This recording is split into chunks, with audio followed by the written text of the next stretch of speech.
What if you knew that in less than 24 hours you would be betrayed, arrested, beaten, mocked, and nailed to a cross? Most people would run, most would hide, but Jesus did neither. Instead, he walked toward his destiny. This is the unforgettable story of the last 24 hours of Jesus Christ, the greatest act of love the world has ever known. Jerusalem was crowded for Passover. Thousands of pilgrims filled the streets. Inside a quiet upper room, Jesus gathered with his 12 disciples for one final meal. No one realized this dinner would change history forever.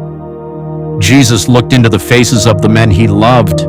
Then he shocked them. He knelt, picked up a towel, and washed their feet. The king became a servant. Then Jesus broke the bread. "This is my body." He lifted the cup. "This is my blood poured out for many." The disciples didn't fully understand, but heaven knew. The cross was only hours away. After dinner, Jesus walked to the Garden of Gethsemane. The moon lit the olive trees. The city grew quiet, but Jesus wasn't resting. He prayed with such intensity that sweat fell like drops of blood. "Father, if it is possible, let this cup pass from me, yet not my will, but yours be done." Suddenly, torches appeared. Roman soldiers entered the garden. Leading them was one of Jesus' own disciples, Judas. He stepped forward and betrayed Jesus with a kiss. Jesus was dragged through the streets. False witnesses accused him. Religious leaders demanded his death. Then he stood before the Roman governor. Pilate questioned him. He found no crime. Yet the angry crowd shouted louder, "Crucify him! Crucify him!" Pilate washed his hands, but he handed Jesus over anyway. The soldiers mocked him. They whipped him, placed a crown of thorns upon his head, and forced him to carry his own cross. Outside Jerusalem, on a hill called Golgotha, they nailed Jesus to the cross. Every hammer strike echoed through the crowd. People mocked him. "If you are the Son of God, save yourself." But Jesus stayed, not because he lacked power, because he chose love. Then he spoke words that still touch hearts today. "Father, forgive them, for they do not know what they are doing."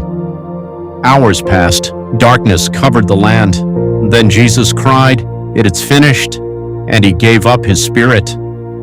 The earth shook. The temple curtain tore in two. Even a Roman centurion looked at Jesus and said, "Surely this was the Son of God." Jesus' body was placed in a sealed tomb. A massive stone blocked the entrance. Roman guards stood watch. Everything seemed over. But on the third day, before sunrise, the earth shook again. An angel rolled away the stone. The tomb was empty. Mary Magdalene arrived and found it open. Then she heard a voice, "Mary!" She turned and saw Jesus alive. Death had been defeated. Hope had returned. The impossible had become reality. The resurrection wasn't just a miracle, it was a promise. A promise that love is stronger than hate, that forgiveness is stronger than revenge, that life is stronger than death. Because Jesus lives, hope lives. No matter how broken your past may be, grace is available. No matter how dark your situation feels, there is still hope. The empty tomb reminds us that God can bring life from what seems impossible. More than 2,000 years have passed. Empires have risen and fallen. Kings have come and gone. Yet billions still remember the man who willingly carried a cross. Because his story didn't end at the cross, it began with an empty tomb.